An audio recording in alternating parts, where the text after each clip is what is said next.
device that keeps things cool. Just like we use refrigerators for now. Yeah. High performance, to me, is the ability to use it as much as, or to bring it to a level as much as the occupant is willing to.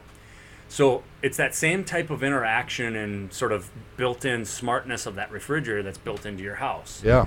High performance living is moving into a house and having the house have the ability to give you feedback. So if you want to make a change, or if you want the data on your house, or if you need an error code for your heating system, it gives it to you. Now, whether or not you choose to use that information, or you choose to change the way you interact with your house, is totally up to you. Yeah. But you can't have a house that doesn't allow you Much that. like in a car, people have this, either a small little panel or a larger panel that would tell you how many miles have you driven, when's your next oil change. Yep. And you're free to use that when you want or when you don't want. And so it'd be like that, but with dozens more. Yep. And there's like certain cars, when you push on the gas pedal, if you accelerate, it tells you you're not using gas mileage per hour as efficiently. Yeah. And where your ideal place is. And now they're even having cars that when you're at a certain RPM, they'll drop half of their cylinders and move to just 3. These are smart ideas, or high performance type of ideas as we define high performance. Yeah, I see.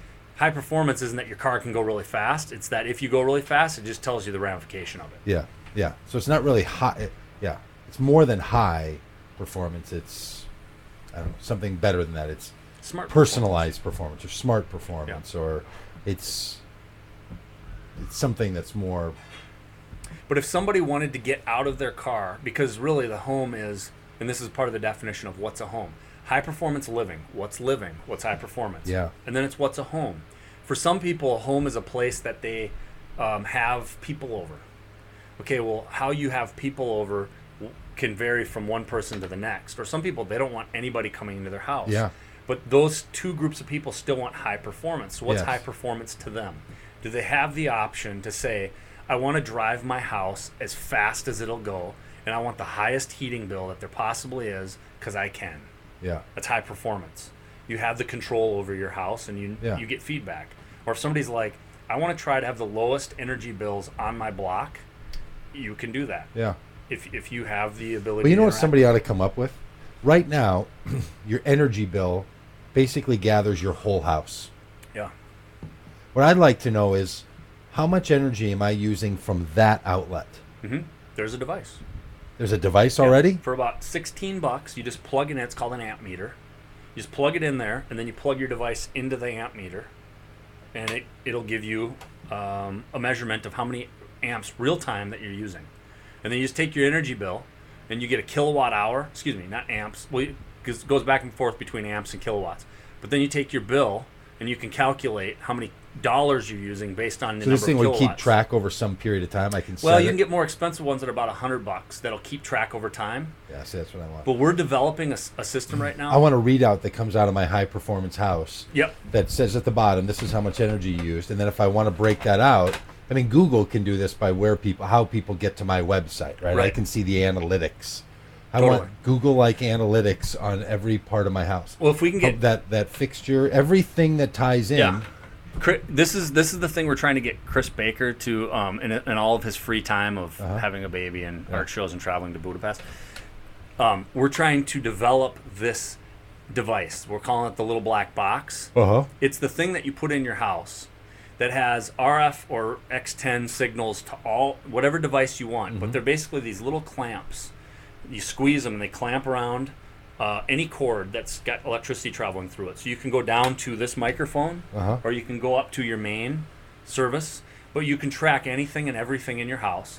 It all sends signals back to an aggregator, and that aggregator ties to the internet. And then from that internet portal, you can go to a website and you can do anything you want. I mean, once you've got the data, if you think about all the things you can do with it, and then if multiple people on the block are all plugging in, they can all compare data with each other. You got the Facebook app. You can kind of have your green score, and you can kind of show people how little energy you use or how much you use. This device, the technology for this exists. You can buy something similar to this online right now for about $300. TED, TED, TED. Just Google TED. You'll get TED Talks, but you'll get this other device. I can't remember the name of it, but it's a device similar to this that aggregates real lifetime dollars you're spending on up to like 5 appliances. Huh. And then you can track that onto your website. And more the technology is moving there. The challenge is accuracy. It's sort of right now is gimmicky, but if you were to compare all of your currents versus your total main versus your bill, and getting that gap to close. Yeah, and I just want it all built into the house, so I get a little printout and a readout. So when I get my, high performance living. High performance living. That's what I want. The smart homes. I want high performance data, and like I heard a guy say one time, he was having a conversation about this kind of thing, and he said, it's so bizarre. I don't want an air conditioner. He said, I don't even want a furnace. What I want is temperate air. That's all I'm concerned about. The only way I can get that right now is to put a giant appliance outside and a burning apparatus in my basement. But that's not what I want, right? Yeah. What I want is air to feel a certain temperature. We're convinced that what we need is a furnace and what we need is an air conditioner. But that's not what we need. What we need is the air. And if we come up with a better way of getting it, the envelope. Is there another way? And that's where like floor heating comes in. And like, what if you shift? Well, floor heating is still a burning box in your basement. But it's not that giant box in your basement. It could be like we were at some friend's house and they ran down to the geothermal, but it's just breaking the sort of mindset that people have. Yeah. Well, they're like heat recovery systems are one of the biggest ones. So if you look at the amount of heat and energy that we produce just by living in a house, and then if you're able to capture that and to use it as a heat source, one of the things that I've looked at as a heat source idea is this. It ties into this debate about the CFLs, and we've talked about this on the show before. The CFL has this sort of you'll save 30% on your electric bill, blah blah. But really, you have to compare it against the fact that when you use a CFL, the reason why it uses electricity compared to an incandescent bulb, is that the incandescent bulb has waste electricity, and the additional electricity that it's using turns to heat. Yeah. So in the wintertime, if you switch to CFLs, the amount of money you save in electricity is offset to some extent, not fully, by the amount of heat gain you have to make up, or heat loss you have to make up from your heating system. And then in a cooling environment, it's the other way. But if you have an airtight, highly efficient envelope, and you're already going to be running lights in the house, they have these heat sink lights that you can buy. They're basically these dense clay pot lamps. And you put a 100-watt incandescent bulb in there, you turn it on, you run it all day, it lights your house, and then you turn it off at night, and it emits heat. You get 15 of these throughout the house. That's 1,500 watts of heating power for something you're already going to be using. Yeah. Same thing with like your computer. The LCD screens on your computer generate a certain amount of heat. Yes. I have to put a fan back there sometimes. The amount of heat a human creates just by being in, Like I don't have to heat this room for part of the winter now that I put the computer out here.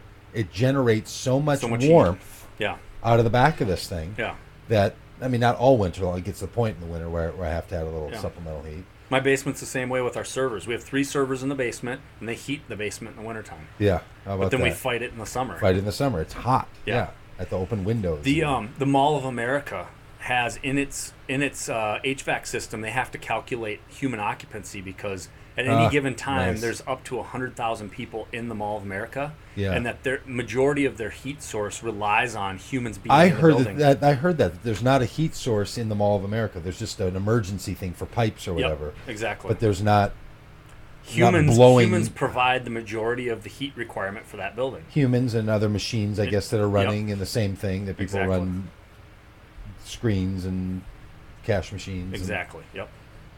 How about that? Yeah. So, well, I've had this theory about global warming on the Earth. Have I told you my global warming theory? Like, I wonder how much heat a human being produces. Well, according to the Matrix, it's 128,000 BTUs, isn't it? I don't know, whatever that is. And I'm like, okay, so I don't know if this is true at all. Making this up. But what if when you go from 500 million people to 7 billion people?